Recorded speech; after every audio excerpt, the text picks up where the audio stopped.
Assalamualaikum. Halo teman-teman, apa kabarnya hari ini? Semoga jawabnya baik-baik aja. Baik, pada pertemuan kali ini kita ngapain sih? Tentunya kita akan mempelajari ilmu filsafat kembali. Gak kerasa udah di bab terakhir ya. Untuk pembahasan kali ini kita akan membahas manusia menurut Islam. So, sebelum memasuki materi, alangkah baiknya kita tahu nih, kiranya siapa aja sih pengisi materi pada pertemuan kali ini. Untuk perkenalan, langsung aja di slide selanjutnya. Baik teman-teman, perkenalkan kami dari kelompok 7. Perkenalkan, nama saya Halid Ahmad Iza, dan ada dua teman saya. Yang pertama namanya Putri Naswa Syawalina, yang kedua namanya Yuliana Indah Purnama, dan kami akan menjadi pembicara pada pertemuan kali ini. Untuk mengawali materi ada 3 pokok pembahasan. Yang pertama ada pengantar, kedua ada materi, ketiga ada kesimpulan. Pastikan untuk teman-teman alat tulisnya selalu ada. Selamat menyaksikan, selamat belajar, enjoy your life. Diawali dengan perkataan Allah. Allah bilang pada surat Ar-Rum ayat 20. Dan di antara tanda-tanda kekuasaannya Allah menciptakan kamu dari sel, kemudian kamu menjadi basyar, kamu bertebaran. Kalau mendengar kata manusia, apa yang terlintas oleh pikiran teman-teman? Ya, aku, kamu, kita, mereka. Ya, manusia memiliki fitrah dalam arti potensi, yaitu kelengkapan yang diberikan pada saat dilahirkan ke dunia. Potensi yang dimiliki manusia dapat dikelompokkan menjadi 2 hal. Jadi ada 2 potensi yang dimiliki manusia dapat dikelompokkan menjadi 2 hal, yaitu potensi fisik dan potensi rohaniah. Apa itu potensi fisik? Potensi fisik adalah sifat psikologis spiritual manusia sebagai makhluk yang berpikir, diberikan ilmu, dan memikul amanah. Lalu, apa itu potensi rohaniah? Potensi rohaniah adalah nafsu, akal, dan rasa. Nafsu merupakan tenaga potensial yang berupa dorongan untuk berbuat kreatif dan dinamis yang dapat berkembang kepada 2 arah, yaitu kebaikan dan kejahatan. Lalu, siapa manusia menurut Islam? Dalam Al-Quran ada 3 kata yang digunakan untuk menunjukkan arti manusia. Jadi ada 3 kata. Teman-teman, mau diingat ada 3 kata, yaitu insan atau ins atau anas. Yang kedua ada basyar. Yang ketiga ada bani Adam atau zuriyah Adam.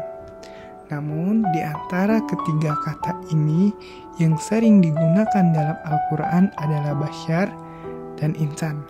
Kata basyar menunjukkan manusia dari sudut lahiriah dalam kurung fisik, serta persamaannya dengan manusia seluruhnya.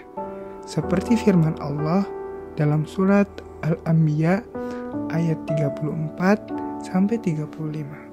Allah bilang, "Kami tidak menjadikan hidup abadi bagi seorang manusia pun. Sebelum kamu Muhammad, maka apabila kamu mati, apakah mereka akan kekal? Tiap-tiap yang berjiwa akan mati. Kami akan menguji kamu dengan kebaikan dan keburukan, sebagaimana cobaan yang sebenar-benarnya. Dan hanya kepada kami, kamu dikembalikan." Kita tahu dari perkataan Allah bahwa setiap manusia tidak ada yang hidup abadi. Semua yang bernyawa akan mati. Sedangkan kata insan digunakan untuk menunjukkan dengan segala totalitasnya, fisik, psikis, jasmani, dan rohani. Manusia yang berbeda antara seorang dengan yang lain adalah akibat dari perbedaan fisik, psikis, dan kecerdasan. Berikutnya, penciptaan manusia menurut Islam.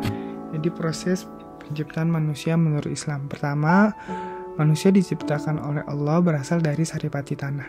Al-Quran Surat Al-Hijr ayat 28. Yaitu siapa? Ya betul, Nabi Adam. Berikutnya, dari segumpalan tanah, lalu menjadi nutfah. Jadi dari Nabi Adam, lalu menjadi nutfah. Nutfah itu apa sih? Nutfah itu air mani. Ya, air mani yang berada di dalam rahim, kemudian menjadi segumpalan darah, kemudian menjadi segumpalan daging.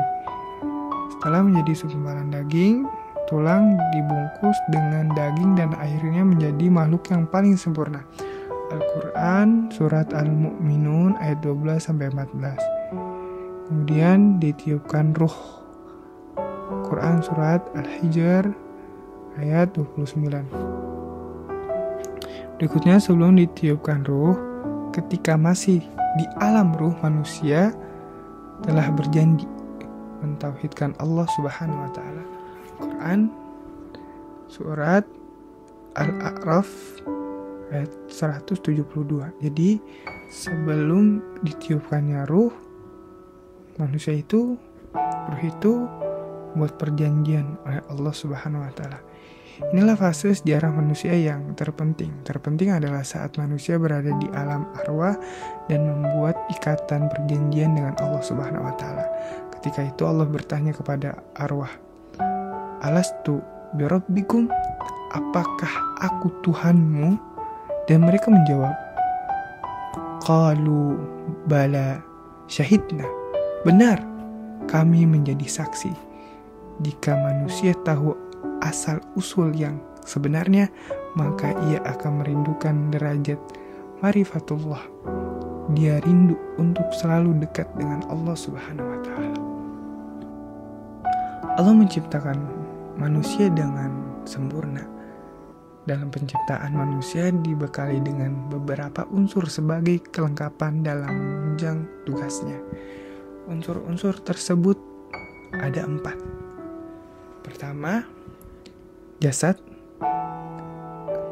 Yang kedua ada ruh atau nafs. Yang ketiga ada akal. Yang keempat ada kolbu. Kolbu itu hati atau rasa. Jadi jangan heran kalau ada orang kalau mikir tuh pakai hati. Ya karena emang Allah sudah bekali itu. Dan itu udah fitrahnya manusia. Di balik Allah menciptakan manusia, kemudian Allah membekali manusia dengan 4 unsur. Yang pertama apa tadi? Jasad. Kedua ada ruh. Ketiga ada akal, keempat ada hati. Lalu tentunya manusia punya tujuan hidup. Lalu berikut adalah tujuan hidup manusia menurut Islam. Selama ini kita sering mendengar dari ulama-ulama yang menjelaskan bahwa tujuan hidup manusia adalah untuk beribadah kepada Allah Subhanahu wa taala. Jadi manusia diciptakan untuk beribadah kepada Allah Subhanahu wa taala. Dan aku tidak menciptakan jin dan manusia kecuali untuk beribadah kepadaku. Kepadaku itu kembali kepada Allah. Sesungguhnya bukanlah beribadah yang seperti di atas yang dimaksud oleh Allah Subhanahu wa taala. Beribadah kepada Allah artinya mengabdi atau bekerja untuk Allah dengan sungguh-sungguh. Jadi apapun pekerjaannya, apapun kegiatannya, untuk selalu diniatkan karena Allah Subhanahu wa taala. Allah adalah Raja di bumi dan di langit ini.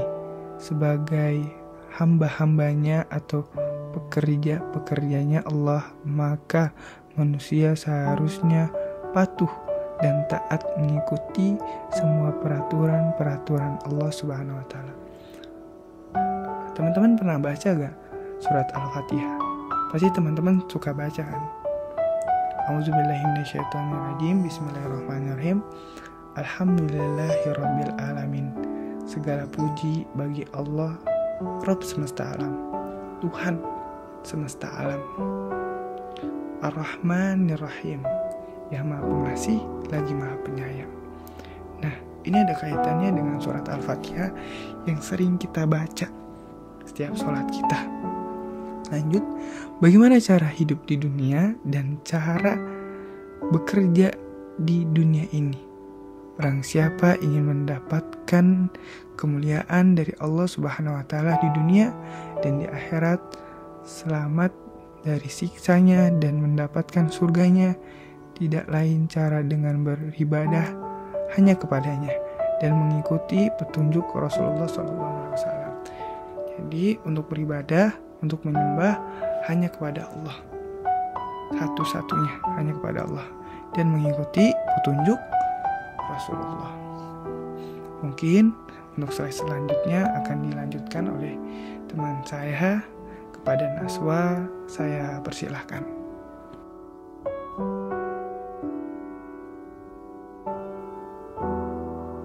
Selanjutnya ada tugas atau tanggung jawab manusia di dunia menurut Islam. Yang pertama, tanggung jawab manusia sebagai hamba Allah. Tanggung jawab hamba Allah adalah menegakkan keadilan, baik terhadap diri sendiri maupun keluarga. Senantiasa tunduk dan patuh terhadap ajaran Allah dan sunnah Rasul. Peranan seseorang harus dibangun dari dalam diri sendiri secara terus-menerus untuk mendapatkan hasil yang maksimal. Karena ketika pribadi telah menguasai perannya untuk dirinya sendiri, maka pribadi tersebut bisa berperan untuk orang lain, terutama keluarga. Yang kedua, ada tanggung jawab manusia sebagai khalifah Allah. Manusia berkewajiban menegakkan kebenaran, kebaikan, mewujudkan kedamaian, menghapuskan kemungkaran, serta penyelewengan dan penyimpangan dari jalan Allah. Sebagai khalifah, manusia harus bisa mengoptimalkan kemampuan dan pemanfaatan sumber daya alam. Terlihat dalam pemanfaatan kemampuan dari manusia sendiri terhadap potensi-potensi yang dimilikinya. Manusia diberikan kelebihan fisik agar dapat memaksimalkan tugas kekhalifahan di bumi. Dengan otak manusia, diharapkan kehidupan di bumi dapat berkembang lebih baik dan terjaga. Dengan tangan manusia, diharapkan dapat memiliki kemampuan menciptakan, dalam arti bisa memanfaatkan potensi sumber daya dari Allah. Dengan lisan manusia, diharapkan manusia bisa memiliki kemampuan komunikasi yang baik. Optimalisasi alam bertujuan mengatur semaksimal mungkin pengolahan alam agar tidak terjadi ketidakseimbangan ekosistem. Allah mengatakan bahwa potensi-potensi yang ada di alam tidak akan pernah habis. Hal tersebut berlaku apabila manusia dapat memanfaatkan sumber daya alam dengan sewajarnya. Yang ketiga, ada tanggung jawab memakmurkan bumi. Perintah Allah kepada manusia adalah harus bekerja keras, sungguh-sungguh untuk memakmurkan bumi. Artinya memakmurkan keluarga, masyarakat, dan umat. Perintah Allah selanjutnya kepada manusia adalah mengolah bahan-bahan baku yang ada di dalam bumi yang telah Allah sediakan berlimpah agar bisa menjaga agama Allah. Berikutnya ada 3 kelebihan fisik manusia yang dapat memaksimalkan tugas khalifah di bumi. Yang pertama ada otak manusia, kedua ada tangan manusia, ketiga ada lisan manusia. Otak manusia diharapkan kehidupan bumi dapat berkembang baik dan terjaga. Lalu tangan manusia diharapkan memiliki kemampuan menciptakan, dalam arti memanfaatkan potensi sumber daya dari Allah Subhanahu wa Ta'ala. Yang ketiga ada lisan manusia, diharapkan memiliki kemampuan komunikasi yang baik. Yang keempat, ada tanggung jawab menuntut ilmu pengetahuan. Umat Islam harus belajar berbagai macam disiplin ilmu, karena setiap muslim harus bekerja keras dan menuntut ilmu sebanyak-banyaknya agar kuat dan sehat, yang pada akhirnya dapat membawa umat Islam ke arah kemajuan-kemajuan agar dapat meningkatkan kemakmuran, kesejahteraan, keamanan, dan keharmonisan. Yang keempat, ada tanggung jawab menuntut ilmu pengetahuan. Umat Islam harus belajar berbagai macam disiplin ilmu, karena setiap muslim harus bekerja keras dan menuntut ilmu sebanyak-banyaknya agar kuat dan sehat, yang pada akhirnya dapat membawa umat Islam ke arah kemajuan-kemajuan agar dapat meningkatkan kemakmuran, kesejahteraan, keamanan, dan keharmonisan. Penciptaan manusia semakin sempurna dengan dilengkapinya hati. Dalam berpikir, Allah menyuruh manusia harus berpikir menggunakan akal dan hatinya secara beriringan. Penelitian juga menunjukkan bahwa terkadang hati manusia dapat mengambil langkah cepat dan tepat daripada akal, yang sering disebut dengan intuisi. Hati erat kaitannya dengan iman. Iman manusia kepada Allah, malaikat, kitab, rasul, hari akhir, takdir baik maupun buruk. Manusia sebagai makhluk Allah tentunya berbeda dengan malaikat sebagai makhluk Allah lain yang memiliki iman kuat. Berikut adalah pembagian jenis iman pada makhluk Allah. Yang pertama, iman para malaikat Allah. Yajidu wala yangkus, artinya bertambah dan tidak berkurang. Yang kedua, iman manusia. Yajidu wa yangkus, bertambah dan berkurang. Yang ketiga, iman para iblis. La yajidu wa yangkus, artinya tidak bertambah dan berkurang.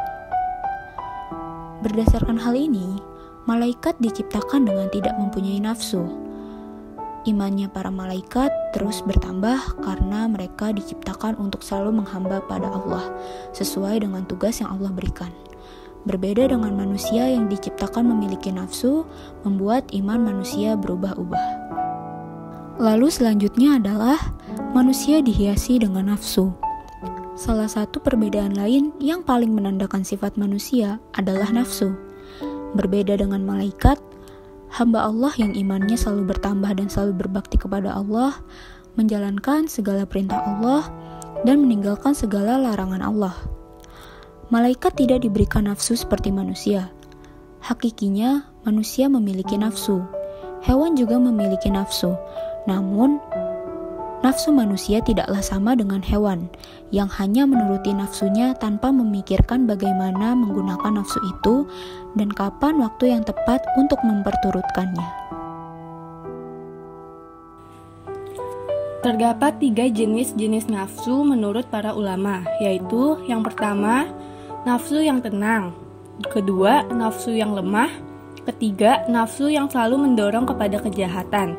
Pertama, nafsu yang tenang atau an-nafsul mutmainah adalah mereka yang dalam hidupnya selalu berusaha untuk mengerjakan yang diperintahkan oleh Allah dan meninggalkan yang dilarang oleh Allah.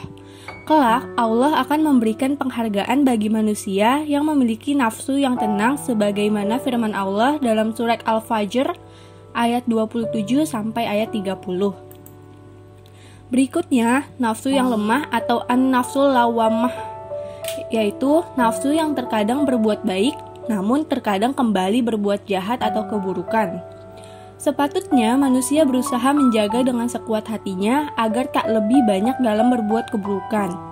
Sebab, nafsu yang lebih banyak ingin berbuat buruk dan diperturuti adalah nafsu yang lemah. Dan yang ketiga adalah nafsu yang selalu mendorong kepada kejahatan atau an-nafsu ammaratun bisu'i, yaitu nafsu yang selalu mendorong untuk berbuat kejahatan atau dosa. Nafsu ini dikisahkan seperti kisah Nabi Yusuf alaihissalam yang tertera dalam surat Yusuf ayat 53.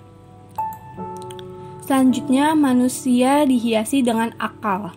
Akal adalah hal yang membedakan manusia dengan segala macam bentuk ciptaan Allah yang lainnya. Manusia diberi akal agar mampu berpikir dan memahami tanda-tanda kekuasaan Allah yang dapat dilihat dalam kehidupan. Manusia yang Allah berikan kesempurnaan dengan menghiasinya dengan akal, hendaklah berpikir lebih jernih lagi tentang benar salahnya jalan hidup yang ia tempuh. Di samping itu, manusia diberi akal dan hati, sehingga dapat memahami ilmu yang diturunkan oleh Allah. Berupa Al-Quran menurut sunnah Rasul, dengan ilmu manusia mampu berbudaya. Allah menciptakan manusia dalam keadaan sebaik-baiknya. Dalam surat At-Tin ayat 4. Namun demikian, manusia akan tetap bermartabat mulia kalau mereka sebagai khalifah atau makhluk alternatif. tetap individu dengan ajaran Allah dalam Quran Surat Al-An'am ayat 165. Karena ilmunya itulah manusia dilebihkan atau bisa dibedakan dengan makhluk lainnya. Jika manusia hidup dengan ilmu selain ilmu Allah, manusia tidak bermartabat lagi. Dalam keadaan demikian, manusia disamakan dengan binatang.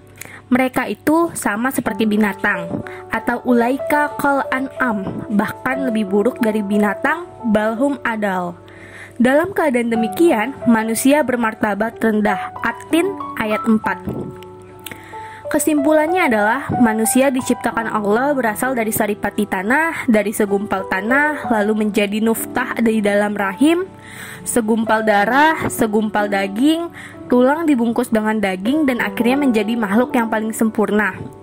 Sebelum ditiupkan roh, ketika masih di dalam kandungan, manusia telah berjanji untuk mentauhidkan Allah. Hal itu termuat dalam Quran Surat Al-A'raf ayat 172. Ketika itu Allah bertanya kepada arwah, Alastu birabbikum, apakah aku Tuhanmu? Dan mereka menjawab, Qalu bala syahidna, benar kami menjadi saksi. Tugas atau tanggung jawab manusia di dunia menurut Islam sebagai hamba Allah dan khalifah Allah. Tujuan hidup manusia adalah untuk beribadah kepada Allah, artinya mengabdi untuk Allah dengan sungguh-sungguh. Manusia seharusnya patuh dan taat mengikuti semua peraturan-peraturan Allah dan beribadah kepada Allah. Manusia juga dihiasi dengan hati, akal. Hal itu yang membedakan manusia dengan makhluk lain ciptaan Allah, dan manusia juga dilengkapi dengan nafsu. Pertama, nafsu yang tenang atau an-nafsul mutmainah adalah mereka yang dalam hidupnya selalu berusaha untuk mengerjakan yang diperintahkan oleh Allah dan meninggalkan yang dilarang oleh Allah. Kelak, Allah akan memberikan penghargaan bagi manusia yang memiliki nafsu yang tenang sebagaimana firman Allah dalam surat Al-Fajr ayat 27 sampai ayat 30. Berikutnya, nafsu yang lemah atau an-nafsul lawamah, yaitu nafsu yang terkadang berbuat baik namun terkadang kembali berbuat jahat atau keburukan. Sepatutnya manusia berusaha menjaga dengan sekuat hatinya agar tak lebih banyak dalam berbuat keburukan. Sebab nafsu yang lebih banyak ingin berbuat buruk dan diperturuti adalah nafsu yang lemah.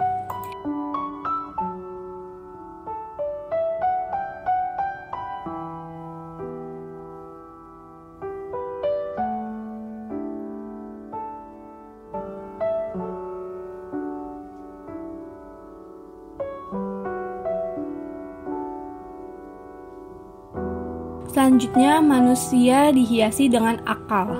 Akal adalah hal yang membedakan manusia dengan segala macam bentuk ciptaan Allah yang lainnya. Manusia diberi akal agar mampu berpikir dan memahami tanda-tanda kekuasaan Allah yang dapat dilihat dalam kehidupan. Manusia yang Allah berikan kesempurnaan dengan menghiasinya dengan akal, hendaklah berpikir lebih jernih lagi tentang benar salahnya jalan hidup yang ia tempuh. Di samping itu, manusia diberi akal dan hati sehingga dapat memahami ilmu yang diturunkan oleh Allah. Berupa Al-Quran menurut sunnah Rasul, dengan ilmu manusia mampu berbudaya. Allah menciptakan manusia dalam keadaan sebaik-baiknya. Dalam surat At-Tin ayat 4. Namun demikian, manusia akan tetap bermartabat mulia kalau mereka sebagai khalifah atau makhluk alternatif. Tetap individu dengan ajaran Allah dalam Quran Surat Al-An'am ayat 165. Karena ilmunya itulah manusia dilebihkan atau bisa dibedakan dengan makhluk lainnya. Jika manusia hidup dengan ilmu selain ilmu Allah, manusia tidak bermartabat lagi. Dalam keadaan demikian, manusia disamakan dengan binatang. Mereka itu sama seperti binatang, atau ulaika kal an'am, bahkan lebih buruk dari binatang, balhum adal. Dalam keadaan demikian, manusia bermartabat rendah. At-Tin ayat 4. Kesimpulannya adalah manusia diciptakan Allah berasal dari saripati tanah, dari segumpal tanah, lalu menjadi nuftah di dalam rahim, segumpal darah, segumpal daging, tulang dibungkus dengan daging, dan akhirnya menjadi makhluk yang paling sempurna. Sebelum ditiupkan roh, ketika masih di dalam kandungan, Manusia telah berjanji untuk mentauhidkan Allah. Hal itu termuat dalam Quran surat Al-A'raf ayat 172. Ketika itu Allah bertanya kepada arwah, "Alastu birabbikum? Apakah aku Tuhanmu?" Dan mereka menjawab, "Qalu bala syahidna." Benar, kami menjadi saksi. Tugas atau tanggung jawab manusia di dunia menurut Islam sebagai hamba Allah dan khalifah Allah. Tujuan hidup manusia adalah untuk beribadah kepada Allah, artinya mengabdi untuk Allah dengan sungguh-sungguh. Manusia seharusnya patuh dan taat mengikuti semua peraturan-peraturan Allah dan beribadah kepada Allah. Manusia juga dihiasi dengan hati, akal. Hal itu yang membedakan manusia dengan makhluk lain ciptaan Allah, dan manusia juga dilengkapi dengan nafsu.